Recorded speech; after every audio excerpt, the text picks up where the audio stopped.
Charlie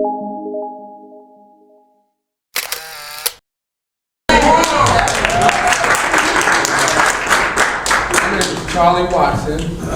I've been a resident of Burlington for about 20 years. Originally born and raised Chicago, Illinois. I moved here as a freshman.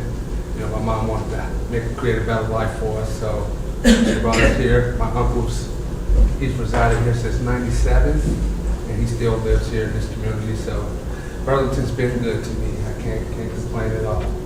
And so what you have on the table there is some flyers there, and those are the businesses that me and my wife, we run together. So we run a photography studio, which is there in the red. It's called Selfie City. And you can come there, and you're allowed to take as many pictures as you like within an hour. You're given a Bluetooth remote. There's green lights set up at each station. There's about 12 to 13 stations there. And so you're allowed to take as many pictures as you like. You can bring in a photographer if you like to. And so, you know, that's something that we just started back in December. And next we have the event center, which is has the three boxes down at the bottom there. It's called Epic Events and Entertainment, and that is solely an event space that you can rent out to host your birthday parties, baby showers, and things like that, networking events, whatever you want to do. So that's the second business. And my wife, she's a salon owner, which is how we met. What's your name? Mashira. Mashira, which is how we met Mashira and was able to network with her. She stopped into my wife's shop to get her hair did, which is what she's wearing now. And fourth is Pretty Homes, which is what I run. I refinish hardwood floors and do a little bit of everything there, but refinishing hardwood is my specialty. So I never really wanted to be an entrepreneur. You know, I've always kind of been an innovator, you know, a creative thinker, and kind of just thought for myself. But you know, over the years of working and then, you know, just dealing with stress and, you know, the abuse from some of these jobs that we put up with day in and day out, you know, it kind of pushed me to do my own thing. So the last time I was employed was 2017. I worked for Case, which was a really good job, and I had some complications getting hired on there. You know, after my 90 days was, they didn't want to convert me over to the company, and so that was kind of the last straw for me. I ended up starting Pretty Homes, which started out as a pressure washing business. So I ended up getting contracts with landlords here in town to pressure wash some of their properties they had, and just so fortunate the opportunity came up to refinish some floors one day, and I jumped at it, and you know, next thing I know, you know, I was refinishing floors. You know, it's kind of rewarding. It's a tedious process, and you know, it's a lot of steps to it, but like I say, it's rewarding. I get to see my work right after. You know, homeowners are really happy when I come in and I add that value to their home by refinishing their beautiful hardwood floors. So it's a rewarding job for me, you know.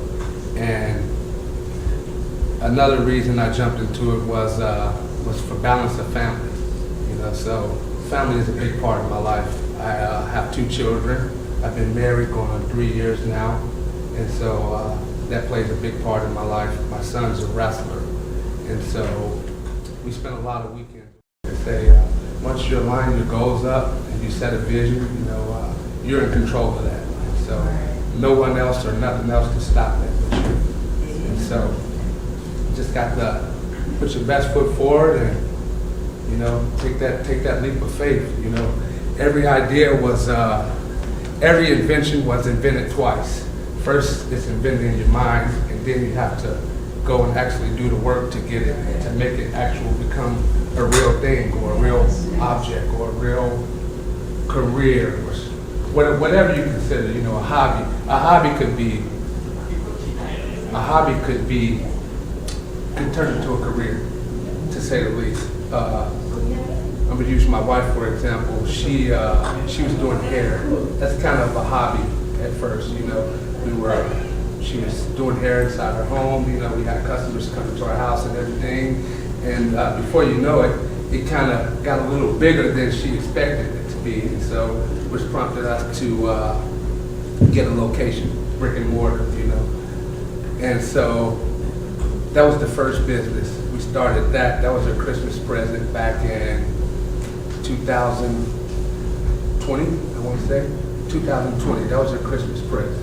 And so she's been holding that down, going on 2 years now, and I'm really proud of her. And the growth I've seen in her, and the changes we've had to make and overcome, you know, because this is a really small town, and there's not a lot of support amongst the Black community.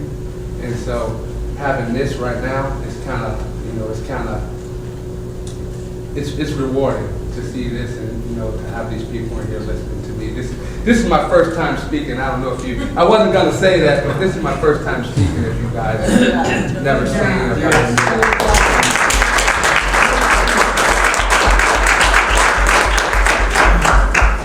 And to be honest, like, I wasn't nervous at all. You know, I'm not nervous now. You know, it may seem that way. It's kind of hard to get my words together, but for the most part, you know, entrepreneurship is really rewarding. It is. It's a rewarding process, and the reward comes through the struggles. You know, the everyday struggles. You know, the process itself. You know, when you're down and you seem like you want to give up, and you know nobody's in your corner. You always have you. And, you know, just believe in yourself. And you have to challenge yourself. You know, you have to set goals. Set goals, you know, set deadlines. Deadlines is a big part of what I do. I have to set deadlines for myself. If I don't set deadlines for myself, then, you know, I find myself just kind of wondering, you know, thinking that everything's going to be okay, or thinking I have another day or another hour. And when really the opportunity lies now, you know, the best power, the power of now is so powerful because that's all we have. We're not guaranteed tomorrow. We're not guaranteed the next hour. And so, how many times have you had an idea that you didn't act on? I'm sure we all have had ideas, you know, thoughts and things that we haven't acted on. Well, when are you going to act on it? All right, that's true. That's right. Amen. You know? The power of now is important because if you don't act on it now, you probably never will.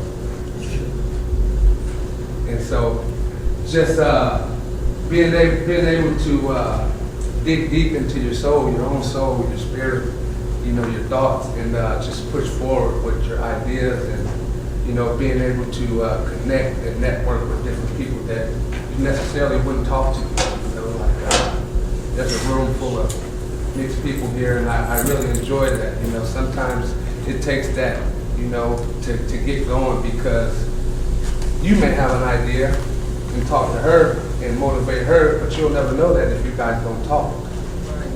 You know, there's so much to gain through collaboration and connecting with someone that you wouldn't possibly connect with.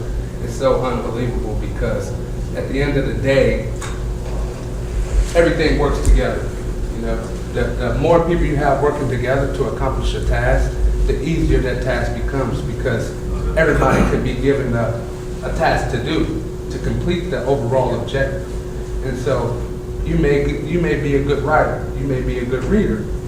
And so if you guys can find a way to intertwine those and connect those, then you may be on to something. You know, I don't know what you guys do for a living or what your profession is, but there's a lot of ways to connect with people, and more than you believe. You know,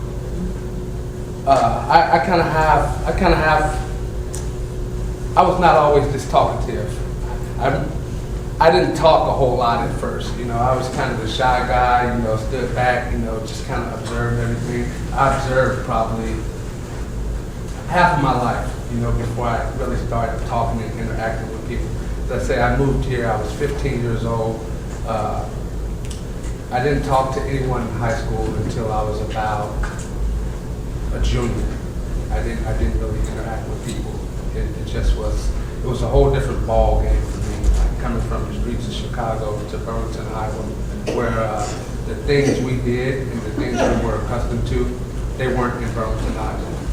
And so just not knowing how to speak their language, you know, or talk in a certain manner, you know, which it held me back for a while, you know. And once I opened up and really just started being myself and being who I wanted to be, you know, it came with a lot of support and friends, and you know, I was able to mingle more, and I started getting invited to parties. And my senior year, I ended up getting nominated for prom king, which came as a surprise for me. And so, yeah, that was kind of a big ordeal in my life. And then, like I say, it just kind of it lets me know that there's hope. Because, like I say, I didn't know anyone when I came here, and to come that far within 3 years, you know, that really showed me that Burlington was a good place for me to be and continue to grow and bring my talents and innovation. And so, kind of,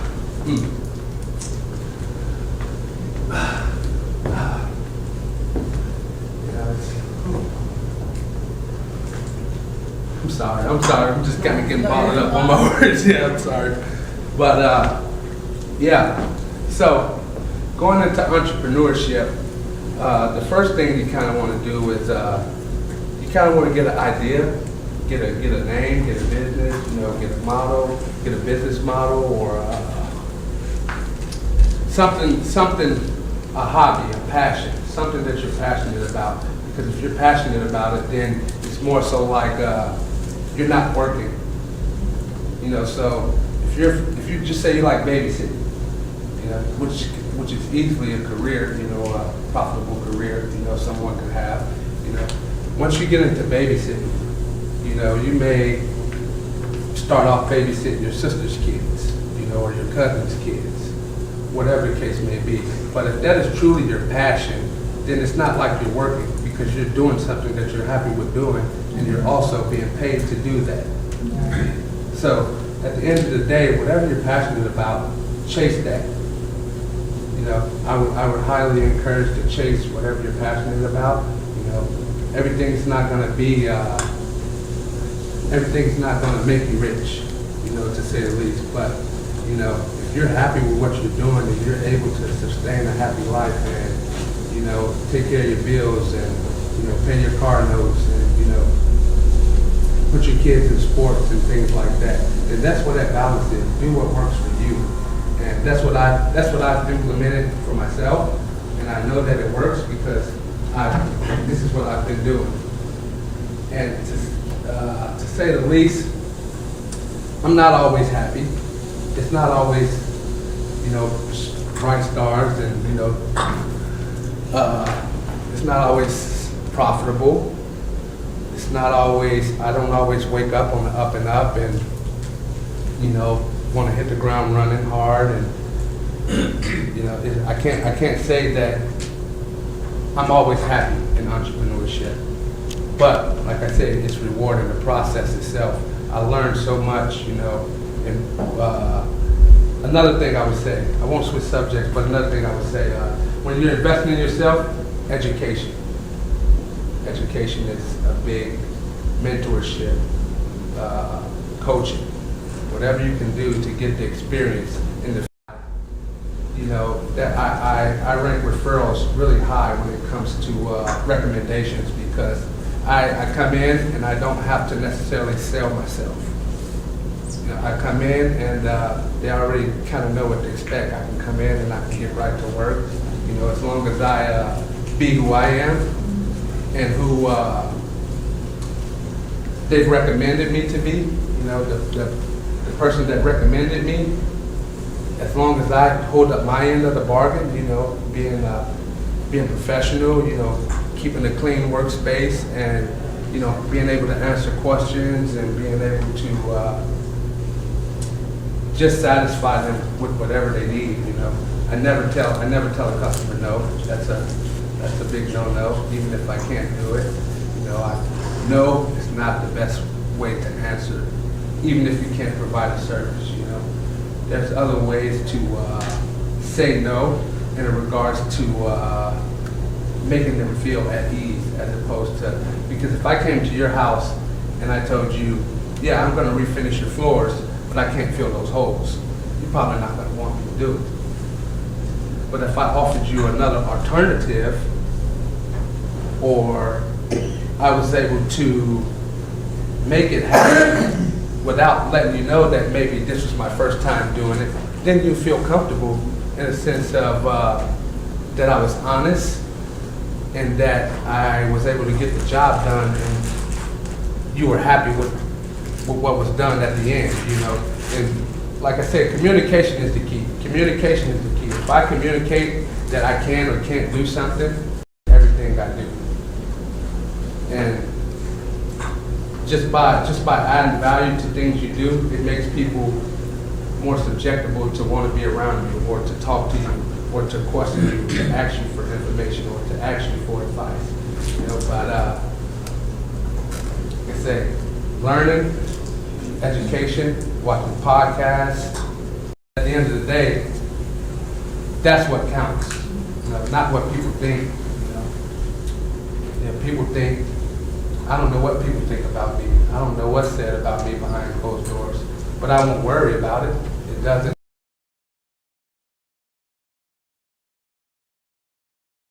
We worry about sometimes somebody being further ahead of us or doing more with the information than what we're doing, and that's truly impossible. You can't necessarily be ahead of me if I'm giving you information that you don't have. And so, you know, we have to lose that mindset of thinking comparison and contrast. You know, just when you do that, you kind of wash out your own dreams. You know, because my standards of a rich man may not be the same as your standards as a rich man. You know, rich to you may be 100,000. Rich to me may be $1 million. You know, and so these standards and stipulations have been set on. We don't know who set these standards and stipulations. You know, who's wealthy. You know, wealth to you could be you're able to pay all your bills and have a couple extra dollars left over at the end of the month to go out and eat a couple times. Real supporters aren't going to ask for a discount. You know, the perceived value, the price you pay is in the perceived value. You'll only pay for something when you feel like it's worth more than the money. If that makes sense. You know, people buy gym shoes and sneakers and stuff sometimes that are not necessarily worth the money, but that's what they want. So if I provide a service for you that you want, you're not necessarily going to question that price. It's a service that you want. So you're not necessarily going to get the same results or the same feeling that they got. It may not be as rewarding for you as it was for the last person. So do what works for you. Do what works for you. Learn how to think for yourself, put your best foot forward, and like I say, invest in yourself. That's the biggest thing you can do. Invest in believing in yourself. Because when you believe in yourself, nobody can take that away from you. There's a lot of things in life. First speaking engagement, and I really enjoyed talking to you guys and telling you guys a little bit of what I've experienced and what I've been through over the past couple of years with entrepreneurship. And like I'll just say a lot. It starts with you, but it also ends with you. What you do is what you'll get. What you put in is what you'll get out. That's right. So just believe in yourself and keep pushing.